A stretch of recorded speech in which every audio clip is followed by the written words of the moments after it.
The man across the parking lot.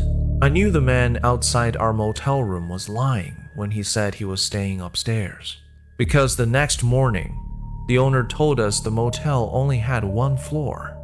This happened during a road trip my girlfriend Claire and I took to Florida.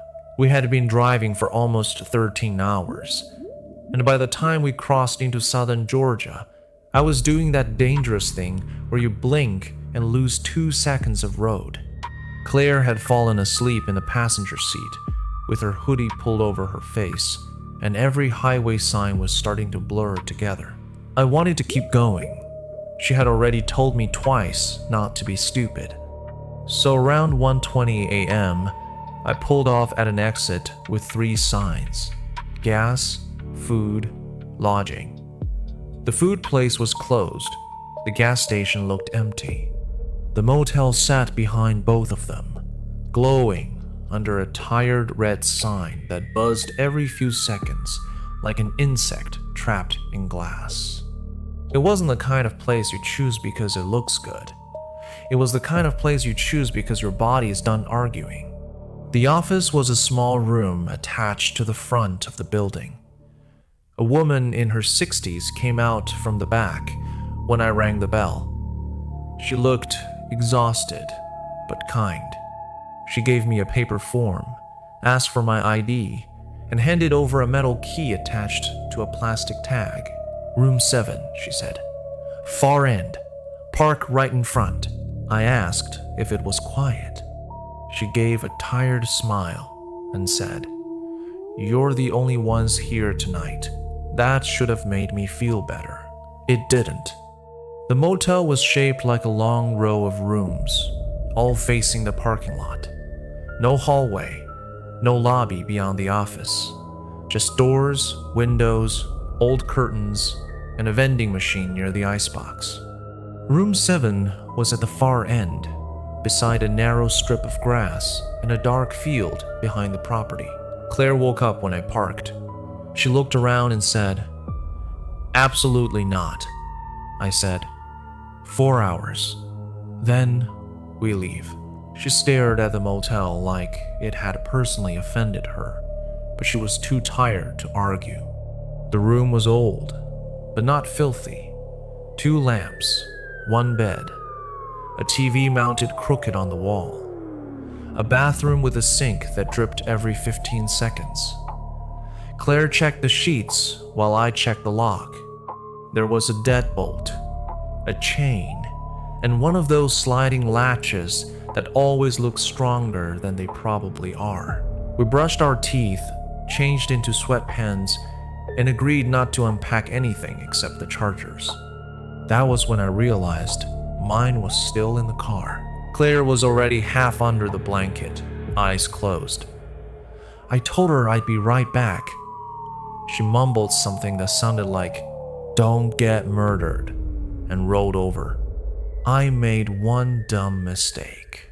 I left the door cracked, not wide open, just barely open, because I didn't want the heavy old door to lock behind me while I was half asleep. The car was parked maybe 20 feet away. I figured I'd grab the charger and be back inside in 15 seconds. I found the charger under the passenger seat, and when I stood up, there was a man at our door. He was not walking past. He was not looking for a room. He was standing directly in front of the cracked open door, one hand raised toward it. I froze, with the car door still open. The man turned his head slowly when he heard me. He was tall, broad-shouldered, maybe in his late 40s, wearing a long dark coat that didn't match the humid night at all. His hair was combed neatly, and his face had this calm softness that made the situation feel even more wrong. He smiled. "Evening," he said. His voice was gentle, almost too gentle.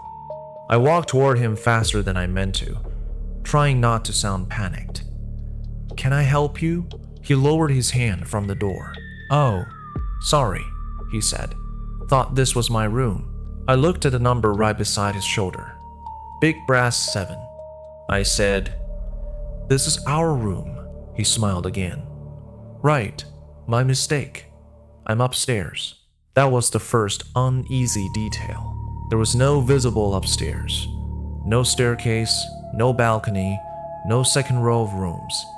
But I was tired, confused, and more focused on getting between him and Claire than questioning him properly. I said, "Have a good night." He nodded like I had just given him permission to leave, but he didn't move until I stepped past him and pushed the door open. Claire was sitting up in bed now. She had heard his voice. I got inside and locked everything. Deadbolt, chain, sliding latch. Then I stood there with my ear against the door, waiting for footsteps to move away. Nothing, Claire whispered. "Who was that?" I said, "Some guy said he had the wrong room." She looked toward the door. "Why are you still standing there?" Because I couldn't hear him leaving. I got down low, crawled toward the window, and moved the curtain just enough to see the space outside our door. He was still there, standing with his back to us, facing the parking lot, not moving. I let the curtain fall and crawled back. Claire could tell from my face that he hadn't left. She sat up fully and whispered, "Call the office." I called the front desk number printed on the key tag. It rang 6 times. Then the owner answered, sounding half asleep. I told her there was a man outside our room. Her voice changed immediately. "What man?" I described him. She didn't say anything for a few seconds. Then she said, "Stay inside. Do not open the door." That was the moment the night stopped feeling like a weird encounter and started feeling like something else. At the time, I thought the scariest part was that he was standing outside our door. I was wrong. The scariest part was realizing later that he may not have been trying to get in. He may have been trying to make sure we stayed. The owner said she was coming with her phone and that she would call the sheriff if he didn't leave. Claire and I sat on the bed, fully dressed now, shoes on, bags zipped. I kept the car keys in one hand and my phone in the other. For about 2 minutes, everything was silent. Then the shadow moved past the curtain, slowly, one direction, then back. The man had started walking in front of our room, not pacing like someone nervous, more like measuring. Claire whispered, "He's still there?" I nodded. Then we heard him speak. Not loudly, not directly through the door, just enough for us to hear. "You shouldn't leave yet." Claire grabbed my arm so hard it hurt. The office door opened somewhere across the parking lot. I heard the owner's voice call out, "Sir, can I help you?" The footsteps stopped. I moved to the curtain again and looked through the tiny gap. The man was no longer in front of our door. For half a second, I thought he had walked away. Then Claire gasped. She was looking through the other side of the curtain, toward the parking lot. I shifted slightly and saw him. He was standing across the lot, near the vending machine, facing our window. He had moved almost silently from our door to the far side of the parking lot in just a few seconds. The owner stood near the office with her phone in her hand, looking around like she had lost sight of him too. The man raised one hand, not waving, pointing at our car. Then, my car alarm went off. The sound exploded through the parking lot. Claire screamed. I hit the unlock button on the key fob, then the lock button, trying to shut it up. The headlights flashed over and over, lighting the man in quick bursts. Every flash showed him standing closer. Flash by the vending machine. Flash halfway across the lot. Flash beside the hood of our car. Then the alarm stopped. The parking lot went quiet again. The man was gone. The owner shouted from outside, "I called the sheriff!" I wanted to open the door and run to the office, but Claire said, "No, wait." That was the smart choice.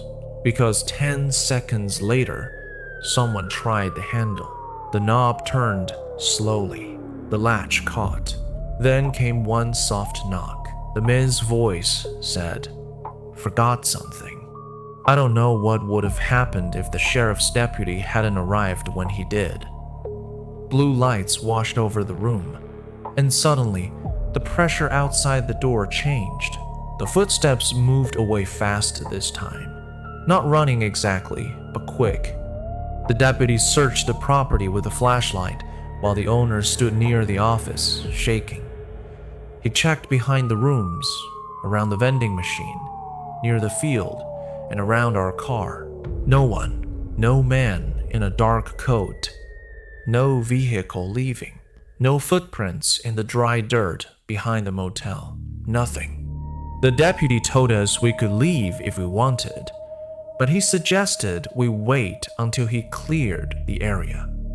We didn't want to stay another second, but we were also scared to step outside.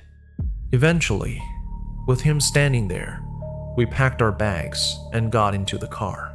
Before leaving, I asked the owner about what the man said, that he was staying upstairs.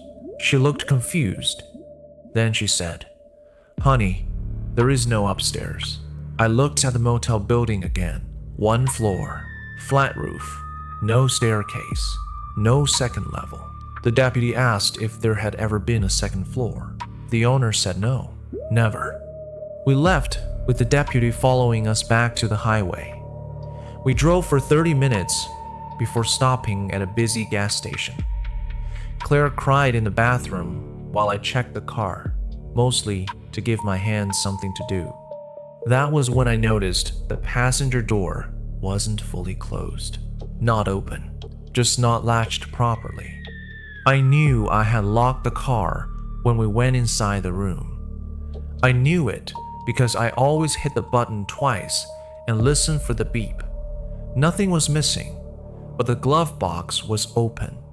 Inside, on top of our registration papers, was a motel key, not ours. Ours had a plastic tag with the number 7. This key had no tag, just a strip of masking tape wrapped around it. Written on the tape was, "Upstairs." Claire wanted to throw it away immediately. I didn't.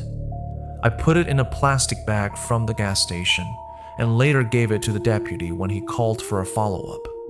He told us the motel owner swore she had never seen that key before. It didn't match any room on the property.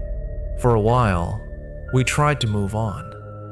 We told ourselves it was some local creep, maybe someone hiding near the field, maybe someone who knew the motel had no cameras. That explanation worked until I checked my dashcam footage. My car has a front and rear camera that activates when motion is detected.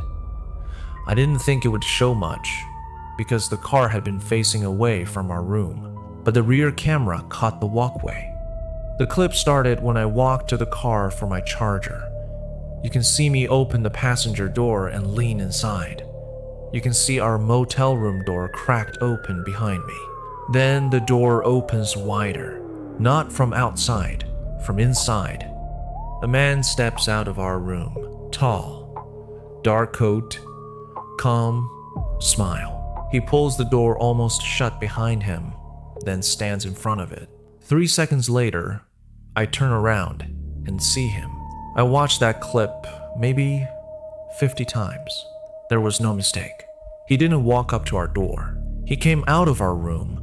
Claire had been inside the room the entire time.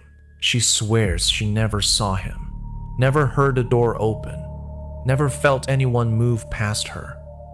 She had been facing the bathroom, not the door, half asleep under the blanket. But the video shows him stepping out. The deputy took the footage. He caught us once, weeks later, and said they still hadn't identified the man. He also said something that I wish he hadn't. He said the motel owner had decided to close for a while because another guest, months earlier, had reported something similar. A man claiming to be from upstairs.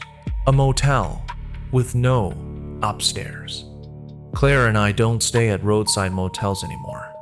We plan every overnight stop in advance.